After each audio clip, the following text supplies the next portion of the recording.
Wait, how long has it been since I started reviewing the initial X lineup? 2 months? Damn, I only know I do like one video a week right now, but I didn't expect it to take this long, and I promise the next 3 Persona bays in the lineup won't take as long to do, especially since I don't plan to buy every single Takara release unless it's something I really want, and the poll I put up at the time of writing the script was about 50-50 on whether or not I should keep buying every Takara release, or in between, do like some older gen stuff, or maybe the remakes. We'll see about those. So, I'll probably pick up a lot of Takara stuff here and there, and kind of maybe mix in some of the Burst stuff I have along with the handful of Metal Fight stuff I have. And also, all of them are ones I really like design-wise, but anyways, let's get into why we're really here. And the blade here looks really nice in my opinion. I love the way that the blade is shaped. It looks sort of like a bow and arrow, which, speaking of, does remind me of either the Flame or Flash Wheel from the Metal series. I sadly don't have either of those two on hand, but for those who have seen the Metal series or currently own either of those fusion wheels, you'll see what I mean. And when this released, I was still very new to getting back into Beyblade proper, so I don't really know or remember people talking about it competitive-wise, but I'm sure it worked even on like a niche attack build, but the weight does leave a lot to be desired, with mine coming in at about 31.73 grams. Even if it were used in an aggressive build, it would still get thrown around by the heavy hitters.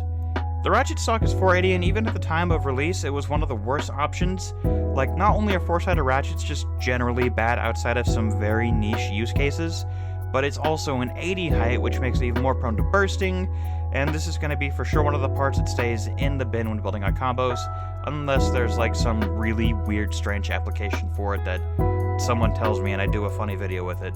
We'll see. The bit stock is Ball, and despite this being one of the oldest parts, Ball is still one of the best performing bits in X. Like, I don't think Ball will ever be terrible in like whatever they call it in other generations, like tip, bit, driver, whatever. This thing has really good stamina and stability despite the higher burst risk, and there are a couple other variations of Ball like Orb or Free Ball, but most of the time you're just better off using Ball. Full combo wise, this looks pretty good. Yellow isn't my favorite color in the world, but I think the shade here used isn't too horrible or too bright. Even if it's not super great value-wise anymore for like competitive parts collecting, I think for anime-only collectors, it's still a really solid pickup. And like, there's better ways to get Ball too, I think, but overall, this at least makes a nice display piece. So for fun, let's have some test battles and see how it does.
Thank you for those who watched to the very end of the video. If you haven't, please leave a like, comment, and subscribe, and check out my Instagram down below and all that other cool stuff. Also, if you feel inclined and haven't already done so, join the Discord link down below. It's a server full of Beyblade fans of any and all generations, and we'd love to bring more people back into the hobby, or fans who are just looking for a community to get involved with.